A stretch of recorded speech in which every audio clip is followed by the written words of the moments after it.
Les billards Toulet fabriquent et commercialisent des billards depuis maintenant 158 ans. Pour être très précis, c'est une société qui a été créée en 1857. On fabrique et commercialise des billards, à l'origine des billards traditionnels. Notre objectif ici, c'est bien sûr de rester dans les valeurs et dans le traditionnel. Donc on fabrique, on commercialise en Made in France. Mais on va casser les codes, on va casser les habitudes. Donc on va bien sûr garder le concept d'un billard, on va bien sûr garder 6 trous, donc un billard américain ou un billard français. Mais l'idée, c'est de pouvoir le mettre en plein milieu de son salon ou en plein milieu de sa salle à manger. Et aujourd'hui, où on fait très attention à la déco, le concept est de se dire que le billard doit pouvoir répondre à la nouvelle décoration actuelle. Donc la nouvelle décoration actuelle, c'est quoi? Ça va être des coloris taupe, ça va être des coloris chocolat, ça va être des coloris blancs. Mais on va pousser beaucoup plus loin. On est dans l'ère du design. Et l'ère du design, aujourd'hui, 4 pieds, c'est plus dur. Du bois, c'est pas toujours évident. Donc c'est des matériaux qui vont être novateurs. C'est beaucoup plus que ça. Aujourd'hui, alors évidemment, on va chercher la convivialité dans le billard, mais le billard, c'est surtout un art de vivre et c'est surtout un meuble qui doit être déco. Donc, toute la semaine, il va être déco, il va être design, et c'est le samedi soir, avec les amis, avec les enfants, qu'il va devenir un jeu, qu'il va devenir une détente et qu'il va devenir une convivialité. Et seulement à ce moment-là, là on va prendre beaucoup de plaisir. Mais tout le reste de la semaine, il doit être beau. La beauté aujourd'hui passe beaucoup par le fait d'être épuré, par le fait d'être très léger. Donc tout l'opposé finalement de ce qu'on recherchait il y a peut-être 20, 30, 50 ans. Où à l'époque c'était la salle billard, quelque chose d'assez lourd. Aujourd'hui c'est tout l'opposé. Le concept, c'est que chaque pièce soit unique. Chaque pièce doit avoir sa propre personnalisation, son propre ADN.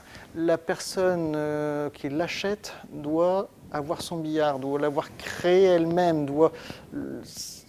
ça doit répondre à son intérieur. Si demain vous voulez un billard en croco rose avec du Swarovski et vous voulez marquer dessus I love you maman, on fera un billard en croco rose avec du Swarovski, on marquera I love you maman. On n'a pas de limite. Et c'est là où on s'amuse. C'est là où on prend un vrai plaisir. Alors on a nos décoratrices intérieures donc, qui vont faire force de proposition. On a nos vendeurs qui sont formés pour devenir vraiment des coachs déco et qui vont essayer de pousser beaucoup plus loin, mais avec une certaine limite. C'est-à-dire qu'il faut que le client puisse donner son envie et si c'est lui qui personnalise son meuble, c'est surtout pas à nous de nous impliquer. C'est-à-dire qu'il faut trouver, selon le souhait de l'acheteur, soit notre implication et nos conseils, soit au contraire l'écoute et le souhait du client. Mais bien sûr qu'on est force de persuasion, évidemment, évidemment. Avec un bureau d'études, avec des designers qui vont dessiner si le client, le designer, l'architecte le souhaite. Les billards sont volontairement très épurés. On essaye vraiment de casser cette image du lourd pour que ce soit quelque chose qui passe très bien dans la déco actuelle. Et ça va être le même principe dans les baby-foot.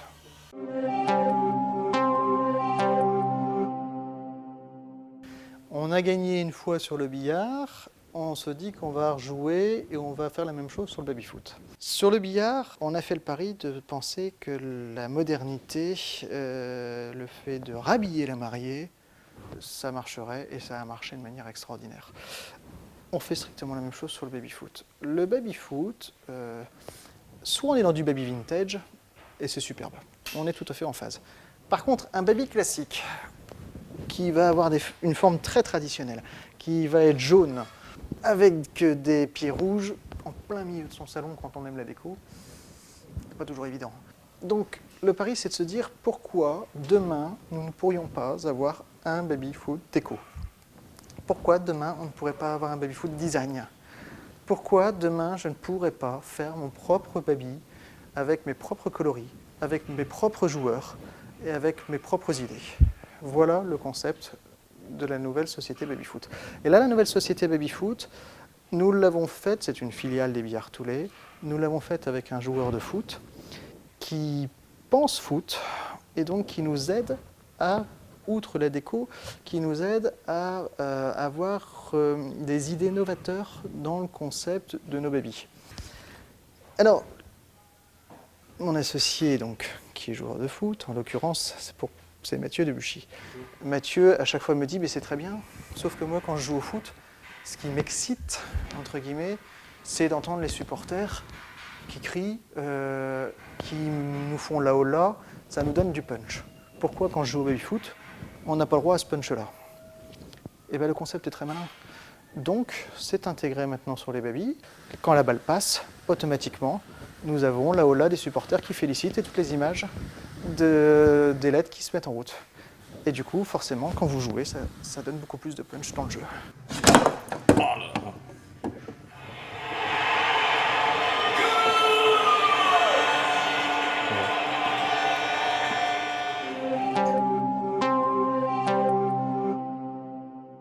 Que ce soit un billard ou un baby-foot, ça va être le même principe.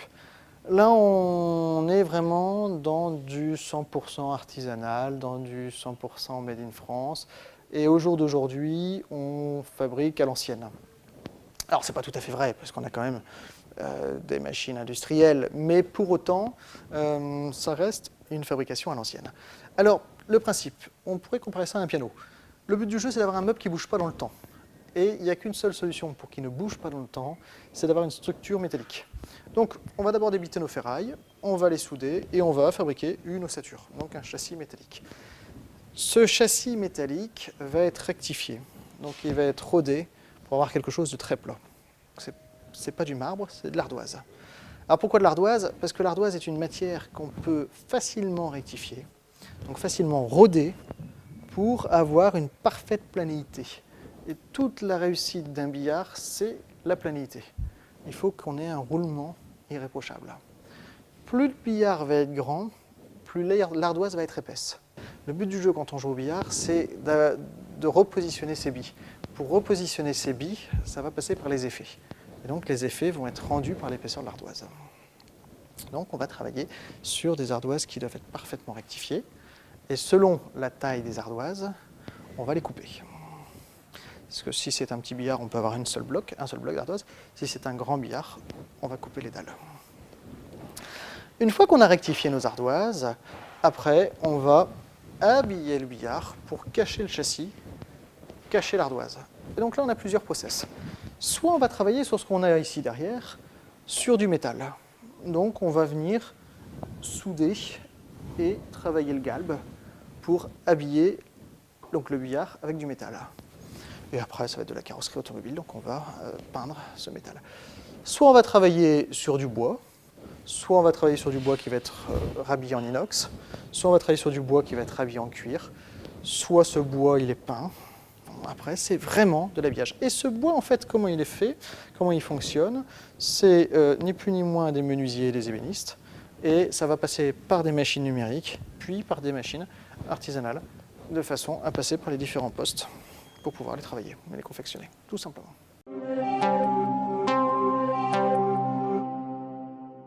Il y a eu un phénomène très booster qui est de dire on va se recréer sa propre salle de jeu chez soi. Et ça a fait exploser les ventes, certainement pas des cafés. Par contre, les particuliers ont explosé au niveau achat parce qu'ils ont créé leur propre salle de jeu.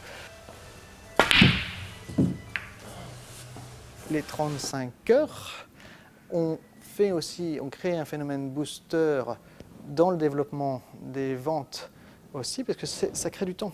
Le temps, il faut meubler, il faut jouer, donc Recreation Room, on se fait sa salle de jeu chez soi. Le billard est un micro-marché. Tout le monde n'a pas un billard chez soi. Si on devait parler de la France, le marché du billard, ça représente à peu près 1% de la population française. Alors 1% de la population française, c'est énorme, c'est très peu. Allez, on va imaginer que, grosso modo, c'est 6000 ventes par an. On est sur des micro-marchés. Donc si on ne vendait qu'en France, on aurait à un moment ou un autre un problème. Techniquement, dans la logique, quand on achète un billard, c'est quand même pour du long terme. Donc notre grand malheur dans notre métier, c'est que dans la logique, on le garde longtemps. Et à partir du moment où ça va être vendu à 10 000 km d'ici, c'est pas toujours évident d'aller directement le vendre soi-même. Donc on va passer par un réseau qu'on appellera un réseau de B2B, on va passer par un réseau de magasins, un réseau d'architectes, un réseau de magasins de décorateurs qui, in fine, eux, vont le vendre à un particulier. Mais nous, industriels qui fabriquons, on ne va pas forcément passer en direct par le particulier qui va être le consommateur. On peut, si jamais le consommateur nous le demande, ou si ça va être vendu dans un pays où on n'aura pas de magasin qui sera basé localement.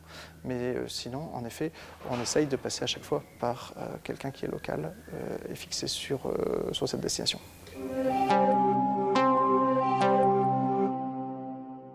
On a dans notre métier un nom qui nous aide. Et sinon, chaque billardier a sa force. La nôtre, c'est le design, le contemporain, la modernité. On va jouer sur le créneau du moderne. Et dans le créneau du moderne, on va jouer sur le sur-mesure. Si on devait s'amuser à faire un comparatif avec le marché de l'automobile, notre marché à nous, c'est pas le bas de gamme, c'est pas forcément le très haut de gamme. On est dans le marché du haut de gamme. Aucune critique sur Peugeot, aucune critique sur Rolls-Royce, mais je vais m'amuser à me comparer avec du Audi ou avec du Mercedes ou du BM. On intégrera beaucoup d'options high-tech, beaucoup d'options qui vont pousser plus loin que du billard. Si vous voulez transformer en table, si vous voulez jouer au poker, si vous voulez jouer au ping-pong, tout ça c'est possible. Mais aussi de l'électronique comme de la lumière, comme de la musique, comme pouvoir téléphoner en jouant. Tout ça c'est le genre d'option qu'on aime beaucoup et qui nous permet de passer les frontières et de les vendre aux États-Unis parce que ça les Américains adorent, de les vendre à Dubaï ou au Bahreïn parce que dans ces pays-là, ils aiment quand ça va beaucoup plus loin que juste un billard. Et ça, c'est une force que nos concurrents n'auront peut-être pas forcément.